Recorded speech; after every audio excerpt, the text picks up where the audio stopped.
Good afternoon, everyone. Thank you for joining us today for the budget rollout. Joined today by Lieutenant Governor Flanagan, by Minnesota Management and Budget Commissioner Aaron Campbell, by Minnesota Budget Director Anna Mingy, and by Minnesota Commissioner of Revenue Paul Marquardt. We'll have a couple little bit of short presentation, a few slides on this, making sure that we leave ample time at the end. Three of us will speak, but we're all here to answer questions. And I would start out with the history. We have had 6 years of balanced budgets in Minnesota, not only 6 years of balanced budget, but of growth. The results of those budgets have been putting Minnesota at one of the top states in the country, whether it's number one in healthcare and healthcare access, whether it's one of the best states to raise a child, whether it's family personal income in the top 10, or whether it's top 10 in fiscal stability, both short-term and long-term, as well as being one of the few states in the country AAA bond rated because of our fiscal responsibility. We've invested in the things that made a difference in people's lives. We're rebuilding our infrastructure. We're tackling the issues of worker training and child care, and we've made it simply children can go to school and eat. Those are the things that we focused on and we will continue to focus on. And we've got some work to do, as the rest of the states and the rest of the country has, in trying to look at a changing demographic and long-term costs. So in this budget, I want to focus on just a few things today. Responsible cuts. And I say that because we're going to see some of the drivers in long-term. While we have a surplus now, and we will have a surplus at the end of this year, long-term drivers in a few areas are going to have to be addressed so that we can continue to invest, whether it's investing in outdoor, like we did last year with the DNR, or investing in our children's future in education. Those things are going to be a smaller and smaller part of the budget if we don't address it. We're going to talk about lowering taxes and a historic move for the first time in Minnesota history, reducing the sales tax. And those are things that are going to impact people directly. And thinking about that, if there are changes on the federal level around tariffs, those are going to be felt by Minnesota families. We're going to take a proactive move to make that first time that we've ever enacted a sales tax decrease, and closing loopholes around that, making sure that it's fair. If people are paying sales tax, making sure it's fair, that there aren't people getting out of that. And then addressing the issue around fraud. These are not just crimes against taxpayers, they're crimes against children. And every single dollar that's lost is a lost opportunity to make those improvements. And just like in private business, we need to have the tools necessary on that. We need to make sure, and we'll talk a little bit about that as we rolled out last week, ways that we can make a difference in the metrics in that. So let me just start of where we're at. The November forecast came out, and in February, we will get the harder numbers. We saw December revenue numbers that were significantly, I believe, 7.2% higher, around $400 million. But we'll have a better idea if that shakes out in February when we come back with a revision. But as it stands right now, the fiscal year budget for 26-27 has about $1.5 billion on the bottom line, and then the structural imbalance, which we'll get into, and we talked about here during the November forecast, and the projected balance. Under the budget that we are proposing for our administration today, we'll have $2.1 billion on the bottom line. We will erase half of the structural deficit in this first budget years, and we will have a remaining balance at the end in 28-29. More importantly, the out years going into 2035 and beyond, we will have addressed and stopped and capped and got flatter on those long-term drivers that at some point in time become unsustainable. So I'd like to get into it a little bit on this. You heard me talk about this, and just to be very clear, the state share of Medicaid waiver and home care spending. And the chart you're seeing here goes from 2018. You see that dip in 21-22, and the reason for the dip there was the federal COVID money that came in. And then you see the increased spending. The dark line is the projected spending out to 28-29.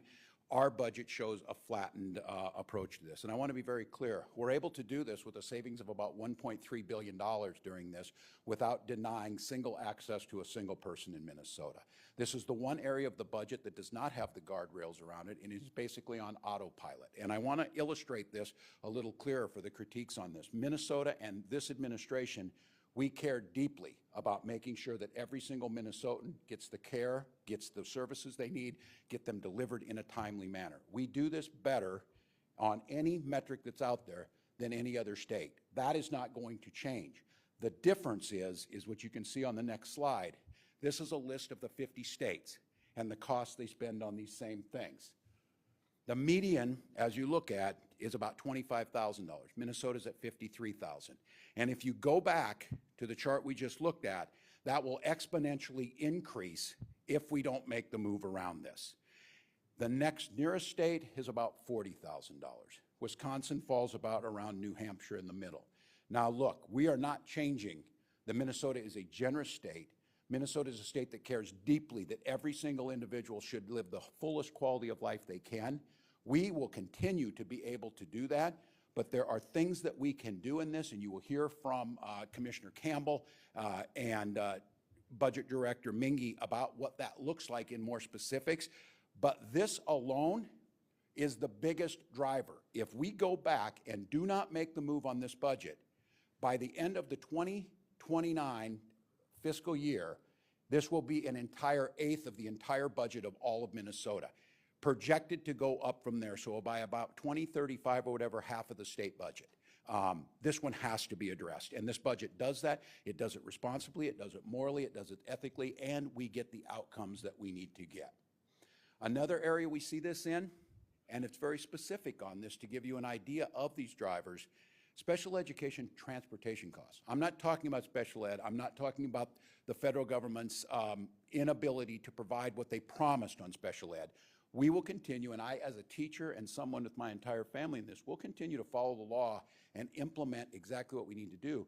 But this one area, if you look at this and you're seeing on the side, these are transportation costs alone. The state of Minnesota reimburses 100%.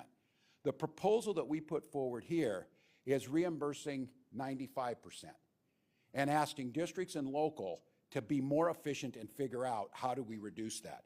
And just to give you an idea, the increase between fiscal year 2025 and fiscal year 2027 is about $140 million in this area alone. So those are out there, and I welcome all ideas with hard numbers. I'm sure my Republican friends will offer ways they can do this. If you wanted to find that much savings in state agencies, you would have to cut the entire Department of Natural Resources. Every single person, every single computer, every single building, every single state park to find those types of savings. So these are smart, focused moves that start to show savings in areas that we excel in, but we can still get those same results with some pretty common sense things to implement. And I would note, especially on the healthcare waivers, a blue ribbon commission was put together 10 years ago, Democrats, Republicans, nonpartisan, private sector. And they came up with suggestions, and that was one of their #1 suggestions that needed to be addressed. So that driver, this is no surprise to anybody that 10 years ago it was predicted we would be exactly where we're at on this. And we have not had the ability or put forward to get this done. This is the year to do it. This is very bipartisan. We're cutting state spending. We're cutting it responsibly.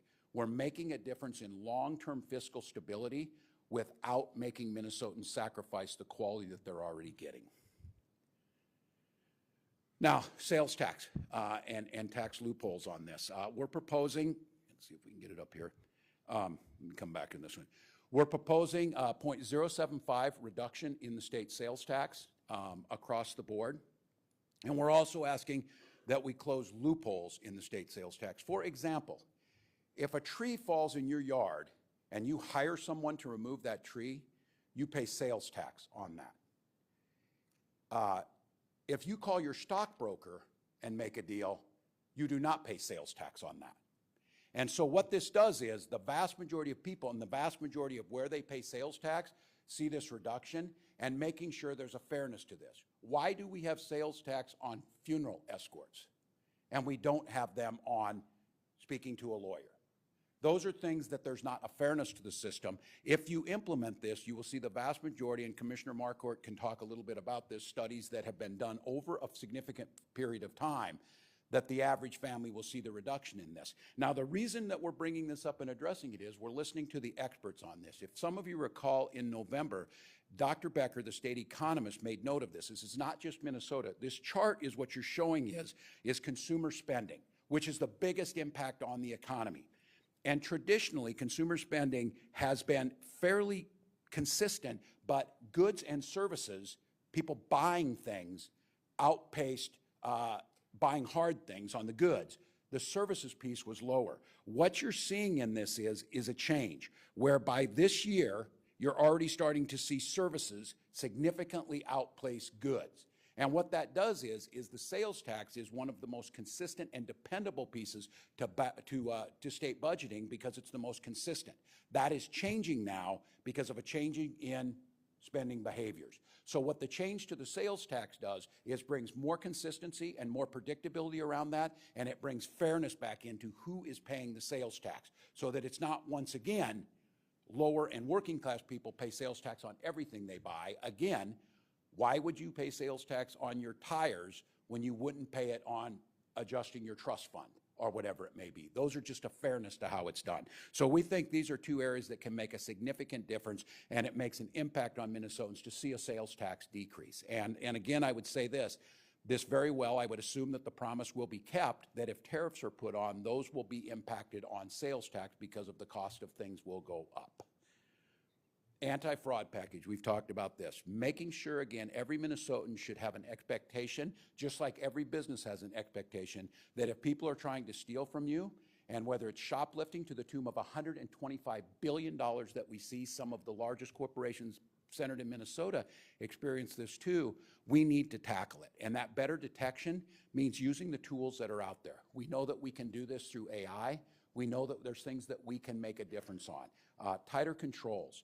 We have to have the ability, because I can tell you it is maddening, it is frustrating, it is unacceptable to me and Minnesotans is, why do we not have the authority when some organization has committed fraud in one aspect of state government, but we are precluded from stopping them when they're doing it in another aspect of state government? We have to have the tools to say, if you're stealing from the Department of Education, we are going to hold your contract up at the Department of Human Services or wherever it might be. Those types of things give us more ability. And then, quite honestly, on this, you've heard me talk about this, we just have to be skeptical of folks right now. And that doesn't mean that Minnesota is not as generous. I think giving us the tools, giving us the legal authority to do that, making sure that we have now the BCA centered in charge of this, that we have criminal investigators that are there, and making sure that it is culturally throughout every single institution. Look, these are good public servants trying to deliver services to their fellow Minnesotans, but if you're not doing it tightly, I am reminding all of the people in this administration, every dollar that goes out to fraud, even when we get them and we recoup what we can, that is one less dollar that was meant for the things that we wanted it to do, whether that is building roads or feeding children. And then I'm asking for tougher penalties. I think so many times this is seen as somehow like white-collar crime, and it's crime against the state. Yes, it's crime against state taxpayers. It's stealing from them, but it's crimes against children because many of these programs are aimed at families to try and improve their lives, and we don't have the ability to do it. So I'm going to ask the legislature to give us more authority. We're going to have BCA investigators over there in charge of that unit. We're going to make sure culturally we're being as tough as we can on it. We're going to use AI, and we're going to ask the legislature to give us the authority that if we believe it's there, to make sure that we can step forward and stop those payments. And there may be some cases where we stop the payments and have to go back and make it, but so be it. So I think combination of those things puts us in a position that I will say so again. Now, I've heard this tossed around. No, state government is too big. Let's just cut across the board. Just cut. You can tighten your belt. Well, here's the thing. It's easy to say that. If you ask taxpayers, do you want a tax cut? Yes. Do you want state spending cut? Yes. Do you want your school to have fewer teachers? No. Do you want your road to not be fixed? No. So you have to be honest with people of where you're going to do it. So in this case, I hear just 5% across the board. Not only is that lazy way to do it, it's fiscally irresponsible because if you do 5% across the board, this is what you end up with. If you do 10% across the board or some whatever magic number you make up, you still don't address the structural imbalance that is caused by two major drivers. So this is one where I think, and I'm hoping that it comes this way, there's going to be bipartisan support to this because we're cutting state spending. We're getting more efficiencies in the delivery of service. We're cutting taxes, the sales tax, to the vast majority of Minnesotans. We're asking the state and asking for the tools and asking for the responsibility to make sure there's no fraud in these programs and protect those programs that people really like and want to make a difference. We're in the black. we're in a solid position. But if we sit and rest on our laurels, it will be eaten up by these drivers. And if you cut state government by 10%, you won't eliminate the short-term deficit, but you do absolutely nothing, and you will be right back in the same situation, but worse, next year, where then you cut another 10%. So over the next 10 years, you could cut 100% of state government, and you would still be in the black because of those drivers if you're required to do them. It doesn't make any sense. So I come back to this again. There should be compromise on this. There should be the capacity to be able to structure this budget in a way that looks like this. And you're still delivering the services. You're still cutting down on the waste. You're still making sure that the programs that people care about, they get. And we reduce this deficit in a smart way. We leave a surplus on the bottom line, and we move Minnesota, continuing to move Minnesota in a way that we're thinking about and investing in the future, whether it's a clean energy technology, where it's working on developing our workforce around med tech, where it's growing our exports, which we have done in an unprecedented manner, puts us in a good position. This is doable. It's doable, as I said again, without denying services to a single person and able to get the results that we're looking for. So we're proud of this budget. It's one, again, that I would say is there's going to be a lot of numbers throwing out. What's interesting in Minnesota is that we are constitutionally required, and I'm putting out my numbers to this. You will not see, I don't believe, since my 6 years that I've been doing this, I have not seen hard numbers from the Republican legislatures before May 10th on any single given year. I think this would be the year. Put those numbers out. I'm open to it. If you can show me how to get to a place where we can continue to deliver the services to Minnesotans, we continue to be responsible, we can continue to keep our high quality of life that people are expected of, and getting the results that you see on the right side of this slide, I'm open to hearing it. I'm open to seeing it. But you don't just get to throw around, well, if we just cut this or we just did that. Show me the numbers. And that's what Commissioner Campbell and Lieutenant Governor will show you a little bit here. Commissioner Campbell, if you're ready.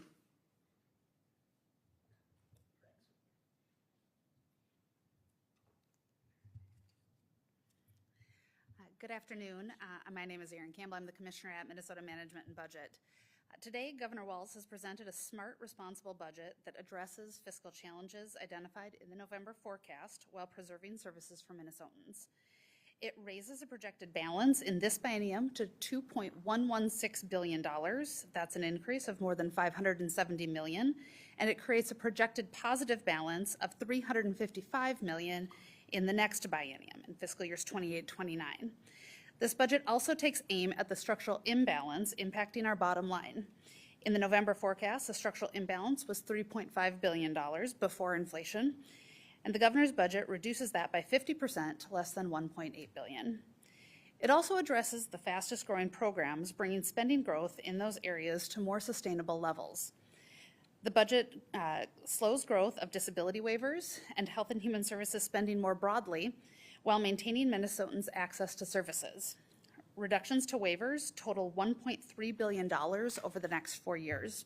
The largest change there is capping automatic inflation adjustments at 2% per year, which will save the state more than $600 million over the next 4 years. It also creates incentives to lower spending for special education transportation, saving the state some $50 million in each of the next 2 biennia. Finally, it broadens our sales tax base to respond to changes in consumer spending patterns that we highlighted in our November forecast, where the purchasing of services is growing faster than the purchasing of goods, leading to slower growth in our sales tax revenues. In short, this budget does exactly what we needed. It addresses a structural imbalance. It brings spending on the fastest growing programs in the budget to more sustainable levels. It broadens the sales tax base while providing the first ever rate reduction in statewide sales taxes.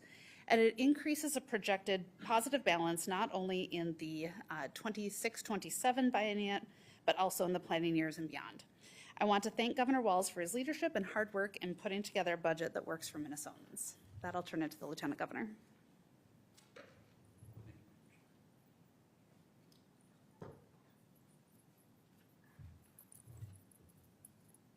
All right. Well, good afternoon. So we have incredible services here in Minnesota, And to protect those services, we have put together a responsible and balanced budget. That's exactly what this is. But this budget does not stand alone. This budget protects progress and solidifies the things that Minnesotans love and need, like meals at school and a nation-leading child tax credit for families. The historic progress we made in 2023 did more good for children, families, women, educators, health professionals, and Minnesotans than ever before. Paid family and medical leave, workforce training, historic investments in housing, reproductive freedom, child care grants, background checks, and red flag laws. We set a new standard for every state, and we owe it to Minnesotans to continue that progress forward. And let me be clear, none of these historic investments, none of them caused this imbalance in rolling back the 2023 progress would put us in the same fiscal position. So we will not roll back this historic progress, and we will not put the state in a financial place where that is ever a question. This budget is that additional security for our state. With that said, state budgets naturally fluctuate, but it's our responsibility to Minnesotans to keep the economy stable, your lives consistent, and keep the services you rely on running far into the future. Or more simply put, it can sometimes feel like a bit of a roller coaster in these buildings and at the Capitol. But these behind-the-scenes adjustments we're proposing today will keep life smooth on the outside. The governor covered a lot of information, so I want to highlight just a few takeaways. This budget focuses on managing funds in areas that we know will grow in demand by providing consistency in service access for the long term.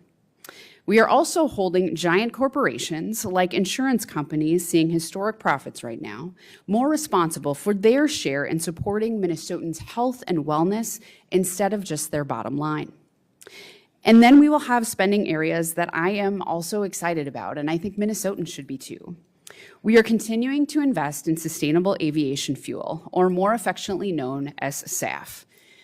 SAF is the very best of us. It is a public, private, and nonprofit sectors coming together with agriculture and innovation to launch our economy forward while taking major steps to protect our climate. This budget also includes research and development tax credit, which is crucial to maintaining Minnesota's status as a hub for innovation. Investing in creativity and problem solving on some of the world's toughest issues in our own backyard will benefit everyone.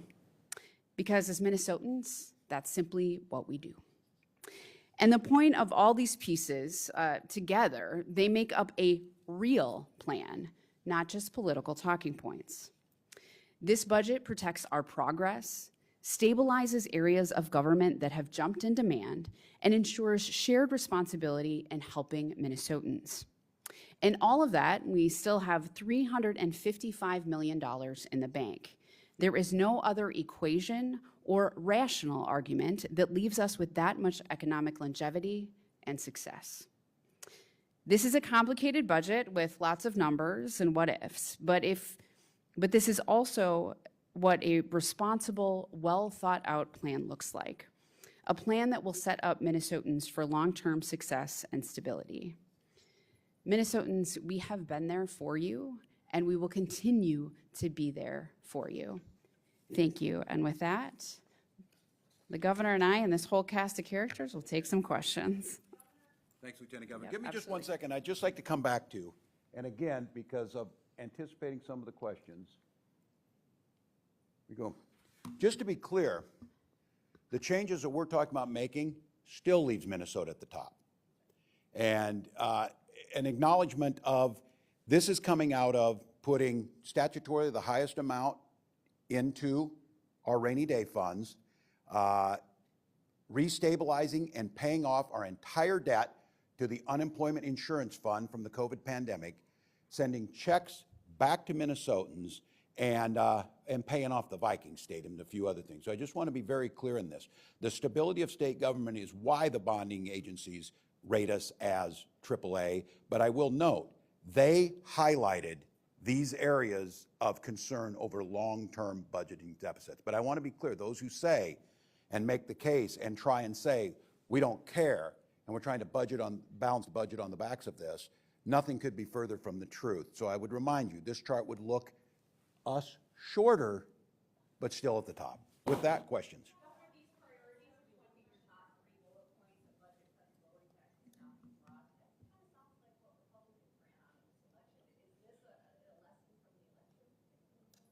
It's a responsible budget that you address accordingly, that you invest where you need to. It makes a difference. We'll see where the numbers are. We'll see where the numbers are. My guess is there'll be tax cuts for the wealthy, that there will be programs cuts that they don't like. But look, I think it's incumbent, and I've always said this, if I welcome them to bring the numbers and look like this, this is what we have always ran on. And I want to remind folks, we are in the black. We are AAA bond rated. We have a surplus at the end of this. We could ignore this, and we could put that up there and show you, oh, it's no problem, we're all good on this or whatever, kick that can down the road to 28, 29, but that's irresponsible budgeting. So no, I think this is responsible. I agree with you on this one, Mary. I think there will be big buy-in from them because I think it looks really good. And if we can together collectively make this happen, solid shape.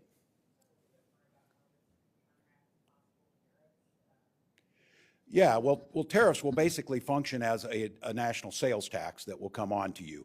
And what we're doing is let's make the first move on this, reduce Minnesota sales tax. Let's make it fair so there's folks coming out there.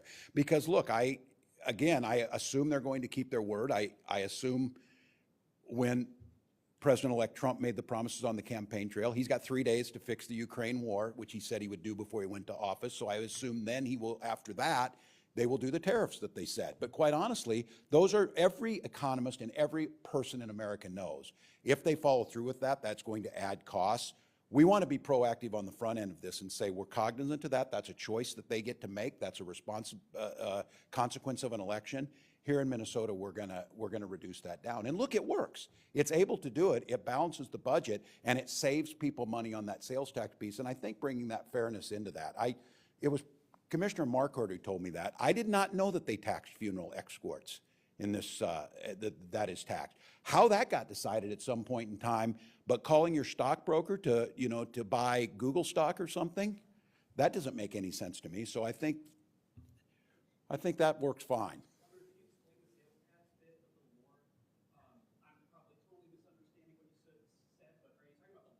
I'm going to let Commissioner Marquardt come up here and explain this one and what we're going to do.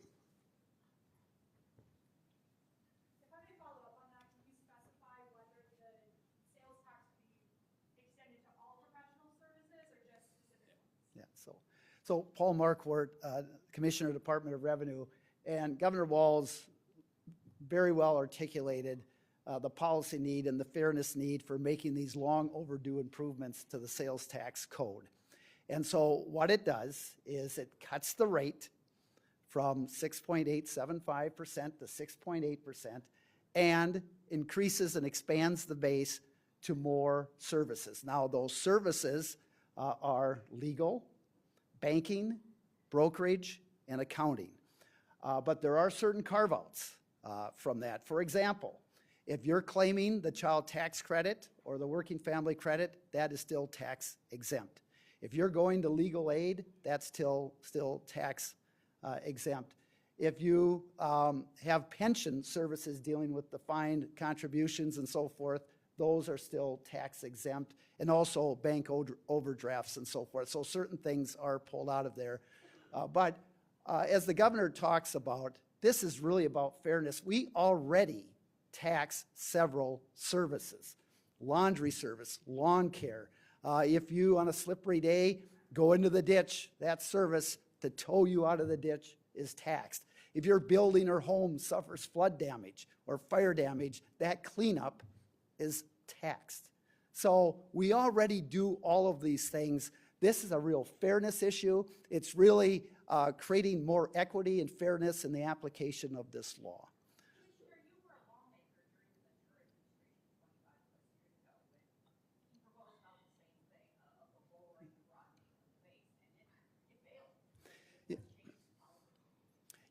So one of the things that is a big difference to point out here is this does not involve any business-to-business taxes.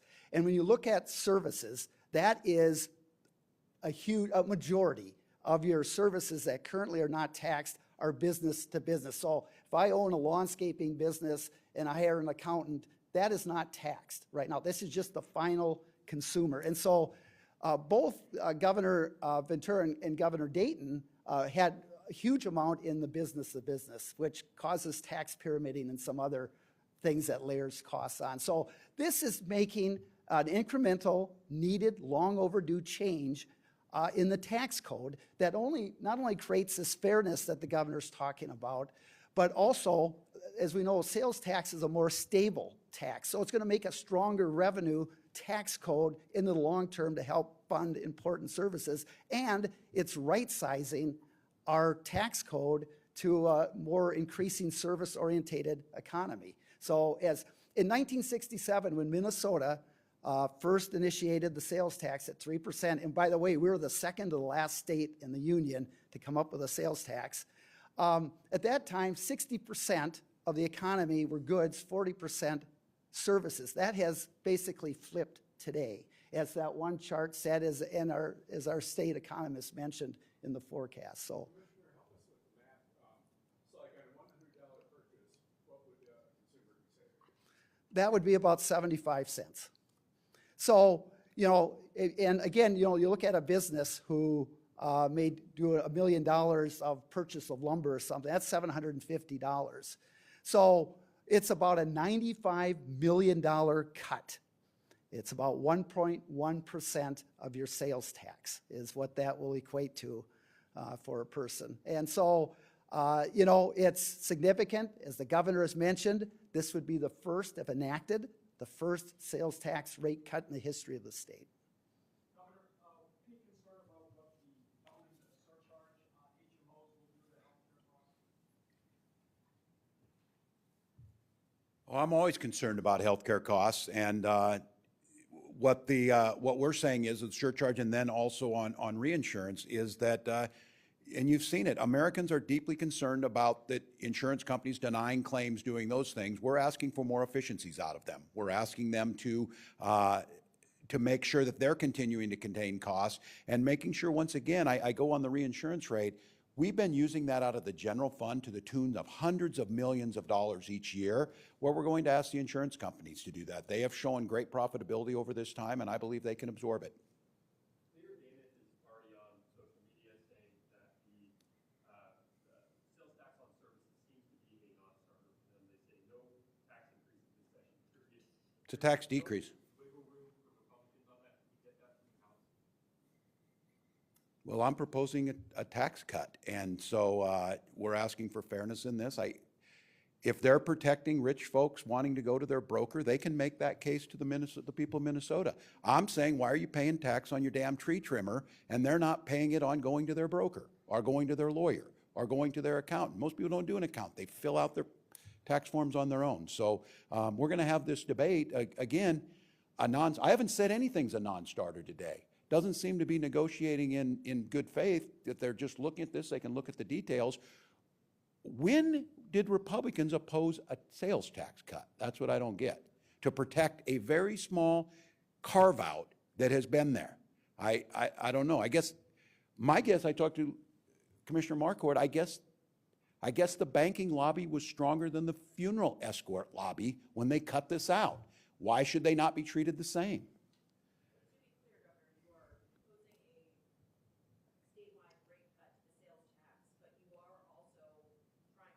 It's a net decrease. It's a net decrease, bringing fairness to it. At the end of the day, taxes for Minnesotans will go down 95 million, is that the decrease? Now, depending on how much services they use. So we're bringing fairness to it. If you're not using any of those services right now, which tends to fall in the upper brackets, you're going to see the decrease. But it's a fairness issue. Why should those have been exempt when other things weren't? Yep. Commissioner? Sure, go ahead, Peter. Hi.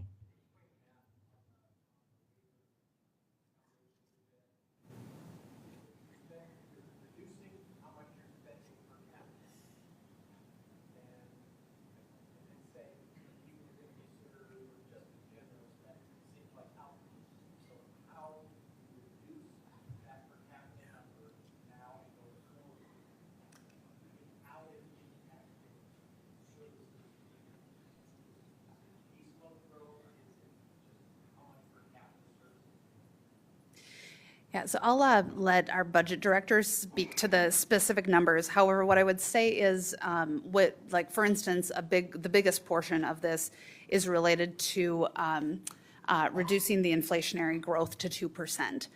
So that had been at a higher percentage. The impact on the out years is significant because they sort of catch up. And so in that way, the biggest portion of it is really just saying, we are assuming 2% inflationary growth in the rate. So, go ahead. Hi, I'm Anna Miggy, State Budget Director at MMB. So, so as you recall, there are two factors that are driving the cost, how much we spend on disability waivers. It's the number of people we serve and the how much we spend per person. The governor's recommendation does not affect the number of people we serve. It's focusing on the cost of serving each person. As the commissioner said, the largest single proposal is capping automatic inflationary adjustments. And those are based, they're updated every 2 to 3 years based on specific data from the Bureau of Labor Statistics with the intention of tying it to growth in certain wage sectors. But that has, in recent years, grown really significantly. For example, under the current forecast, in January of 2026, we'll be implementing a 12% rate increase for just 2 years of inflationary growth, so more than, about 6% annually, which is faster than the state's revenue grows. And so the proposal would be to bring the automatic inflator down to 2%, which is more in line with what we've done recently, such as increases on the general education formula. We did that in 2023 with, tied to inflation, but within the 2 to 3% range with a floor and a cap. So this would be setting it closer to what we do in education. Certainly, if those increases aren't adequate, then that could be something that's discussed and considered by the legislature. Can you help us with some plain English language here when we talk about things like Medicaid waivers, terms like that? What are we talking about? So when we are talking about Medicaid waivers and specifically disability waivers here, we're talking about home and community-based services for people with disabilities who are eligible for Medicaid. So without getting too much in the weeds, the reason we say waiver is that the federal government, the Social Security Act, requires that states offer people access to institutional care, things like nursing facilities. But what we've all learned is that people fare better when they're served in the community. So states can opt to provide services to people in their homes and in their communities, and those are also delivered at lower cost than if people were served in nursing facilities. So that's what we're talking about: residential services, individual support services to help people with their daily, their daily activities, things that allow them to live in community rather than in a nursing facility.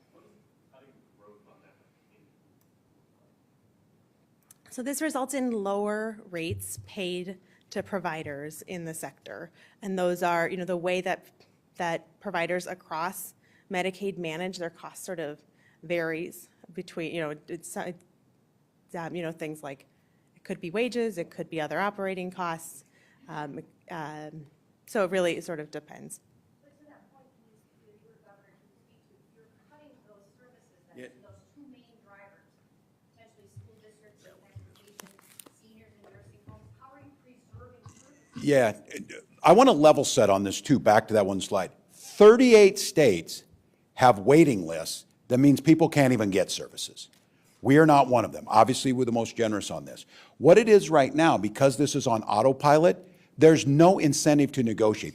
Republicans should be flocking to this, because this is a case that the free market is not working, because if we automatically kick it up, isn't it amazing that's what they charge every single time, even though that's not what they're charging in other places. The market is a bit distorted by us being on autopilot. So we're not saying any of those services have to get. What we're saying is we need to do a better job of negotiating out there. We need to have the counties working as partners with us in this, making sure they get there. No one is proposing a wait list.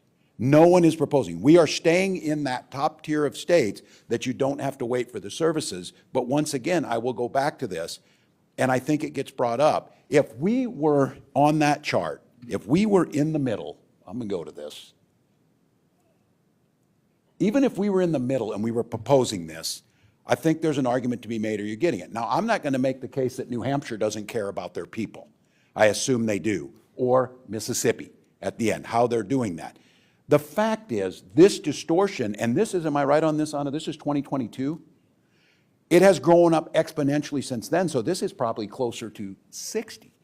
And so what we're saying is, let's find the cost drivers, don't put it on autopilot. The legislature has every capacity to work with us on this to help figure out how to do it. And I am absolutely convinced that the quality of care that they're getting in some of these other states, we can deliver it better than them, and we should be able to deliver it at a better price. And that was a suggestion 10 years ago by the Blue Ribbon Commission that was Democrats, Republicans, private sector advocates saying you got to get a handle on this. And again, I will bring this up. At the growth rate we're at, by 28, 29, it's an eighth of the budget. By mid-2030s, half. That's what's going to happen. And again, nobody's getting left off, getting more efficiencies out of it. Would you tell me if I looked at this and said, this doesn't appear to be enough? It kicks the can down the road, but after 29, it would appear that you're headed right back into predicting negative deficit. This is where I would respond, it's the reason you get a mortgage, because you're not going to pay that house off tomorrow, but you're making a long-term plan to make sure it's done. This is the first budget. So I'll let Commissioner talk about it. This puts us on a path because those costs are reduced. So the governor's proposed budget solves it leaves a positive balance on the bottom line in fiscal years 28 and 29 when you're not counting inflation. So what's left is really inflation, and that's discretionary inflation. And so that is really, that's money that has not been allocated, and that would be up to the next, the legislature and the governor in fiscal years 28, 29 to decide what they want to do with that. Are they going to spend it? In which case, then they've got to figure out how to balance that budget. But in this case, by 2030, there's a deficit. No. It's far too early to know that. Governor, what about seniors and nursing homes? You've heard nursing homes say for quite some time that they're absolutely in crisis. Is there an increase in assisted living fees? Are there cuts to senior services here? Sure. So the governor's budget is, if you can see on the two-page spreadsheet from us, does propose some cost savings in our nursing home payment. The largest thing here is parallel to what the governor has proposed for disability waivers, is proposing capping the automatic inflationary adjustments for the nursing facility value-based reimbursement formula. That is just simply the statutory formula that determines how much Medicaid pays nursing facilities. Assisted living, that's all 54%? Assisted living fees are those new? No, I don't, I'm sorry, you're right. There are some increases to our assisted living licensure fees, yes, in the state government special revenue fund. Thank you for that reminder. The state government special revenue fund has, similarly to the general fund, a structural imbalance. And the governor is proposing some increases to a variety of fees that support those programs because the cost of regulating certain industries have exceeded the revenues that their licensing fees bring in addition to some of the ability to keep up with regular and statutorily required inspection schedules is just not supported by current staffing levels. So there is an increase to assisted living licensure fees. Yeah. Yeah, it's expensive, it's hard. I would note this, that the cost of nursing, and I want to get this right, from in the last 10 years has increased 100%. It has outpaced inflation by 80-some percent. So the cost on nursing homes, we have to address that. We also know that in rural areas where people want to stay, it becomes more difficult because the economy of scale issue. Smaller nursing homes where people want to be, you still have to pay for that RN, you still have to pay for that quality. And what we know is families are paying an incredible amount for this. So I would say this issue, look, Minnesota's no different than any other state. Nationally, this issue of long-term care insurance, the backing of the federal government to help us with that is going to be absolutely critical. We are not reducing on those, but we're lowering the cost to try and make it more manageable. But again, the one-time payment that was made at the end to the nursing homes that was made to say they can keep open, it didn't change the cost drivers one bit. And so it's not the way to approach this. It's the long-term cost of this. What we know in Minnesota, we rank #1 for keeping people in their homes the longest. That's the real goal, to have people live as independently as possible, to live as long. And it's the reason that AARP ranks Minnesota the best state to age in. But addressing this issue, the cost, you can't have something go up 100%. We can't keep pace with that. We're going to have to figure that out. And this is one of those along with healthcare. Very difficult to solve healthcare in the bubble, in the microcosm, when the environment is nationally. We have to do something. And again, I fear that all of that will be exacerbated if the ACA goes away, because then you have all of those issues that come with that. How can you say a $95 million cut when your own budget book says it raises $205 million? For the sales tax cut that we get on those, is that right, Paul, the number that comes out of the estimates? The net.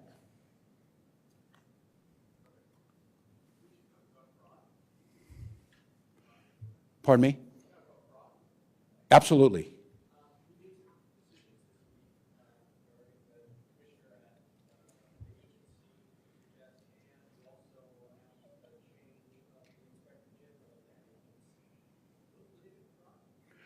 Oh, well, look, the first thing I want to say about Commissioner Harpstead, Jody Harpstead, someone who spent their entire life in public service, whether it's at Lutheran Social Services or now serving the state. He has done a fantastic job. She ushered through something that had been being talked about in this state for over 2 decades, dividing that agency, which was too big and too unmanageable, and splitting it into our children, youth, and families. And so I'm grateful for her. This was a time where her choice to step down from the agency. She is going to be missed. That agency is leaning into, as all our agencies are, this issue of, and look, someone brought it up, but I take offense to this, that is this turning a blind eye? It's not turning a blind eye. I do think the thing is a culture of caring that in some cases has to be more skeptical. So no, they're not related on that. The timing is her timing to step down as we move this next agency over. IG is moving back over to work in another agency on that. And I think you're going to see this probably in several agencies. As we refocus this over at the Bureau of Criminal Apprehension, we see those folks over there, that we're really going to focus on this. It's a law enforcement. It's an inspector heavy enterprise that we're on. So I think you'll see a little more of that as we shift folks over to BCA.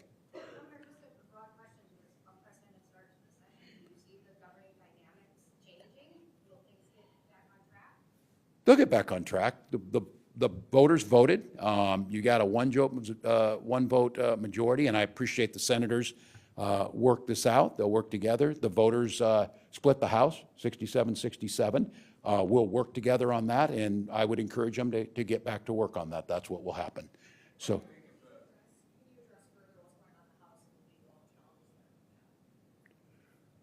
Yeah, the House is not organized at this time. There is no quorum. We understand it's 67-67. That was the will of the voters. On January 28th, that special election will happen. I would anticipate it will end up being 67-67 on that date. And then they can organize as they were working towards, as the Senate has done in this intermediate period till the special election over in the Senate district is filled, to work together. So yeah, I think this is a short-term issue that will be corrected on the 29th. That will be the will of the public, and trying to use this vacancy to create a 2-year majority that doesn't exist is not the way to go about it. And again, better spent on bringing us numbers on this. If you don't like a sales tax cut, bring us your ideas. So they'll get organized. I think the business, but again, I would say this, I would encourage them. You've all been through this so many times, and I'm old hand at it now. We're going to wait till May till we see any numbers on this, and it's going to be posturing before that. I don't think it has to be this way. You've got an opportunity here to shrink state spending, to cut taxes, to bring fairness to the system. I'm not adding any additional programs to anything, bringing efficiencies to it. This is pretty uncontroversial, so I would hope they'd come back together. Do you have any power to stop what's happening in the House right now with Republicans? Separate branch. Would you No, it's a separate branch. Executive branch doesn't. But we're separate on purpose. I would encourage them to get this done, though. I mean, the voters, I respect elections. On November 6th, I was on the phone conceding an election. That's what you do.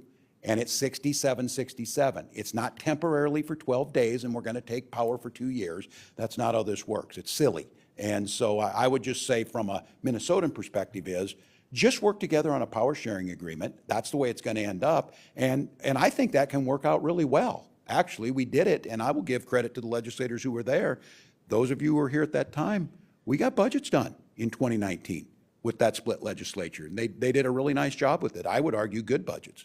What do you make of the House Republican Secretary of State from the House Chamber? Oh, I didn't hear that yet. Look, they're cosplaying right now. It's the Constitution. The Secretary of State, his job is to be there. So I would encourage them, don't go down this road. You're not going to win in court. You're not going to win in the court of public opinion. We've got a split legislature. That is acknowledged. Just go with that. You're not going to overturn an election. You know, the judge ruled. When the first time the judge ruled and it went in their favor, they're like, yeah, listen to the judge. And now the judge rules, no, don't listen. You don't get to pick elections when you win and pretend they're okay, and when you lose, they're not. Just move on. We've got 67 in the House. The Senate figured this out. I give great credit to the leadership over there. Senators Murphy and Johnson, they handled this right. We know we're going to have to collaborate and work together. Those types of things are just silly. Yeah. Lieutenant Governor, on the budget, you talked about some of the investments. You've been a big fan of the investments in the past. Can you talk about, are you good with the cuts? Are you good with the governor? Can you address how you feel about him and the budget right now? You want me to address how I feel about Governor tim-walz? I feel pretty great. Yeah, I think he looks sharp. I am here today because we have done incredible work together over the last 6 years. And my plan is to ensure that we continue to do incredible work together over the next 2 years on behalf of Minnesotans.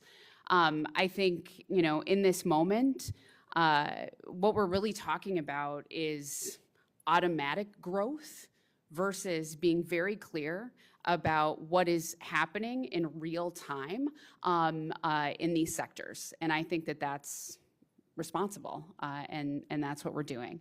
I also am a recovering legislator. And so I am under, as is Paul, so I am under no illusions that this first budget that we roll out, this initial volley, will be what we end up with at the end of the legislative session. I think there's an opportunity for us to really work together.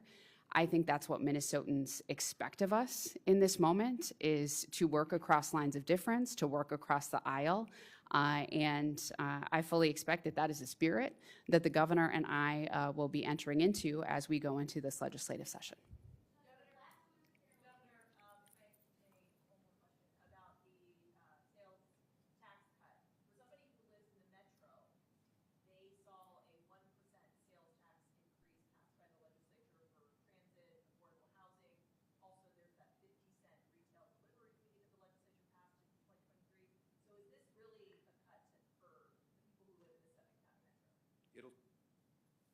Yes, it'll still be the 0.075 from the state's 6.875 to 6.8. So it'll be in that. Locally, the decisions that they make and the decisions that local communities make, that is still entirely up to them. We're saying from the state perspective on this, we're going to do for the first time, we think we can reduce it. They're welcome to raise it again, should they choose to do so. Yep. Yeah.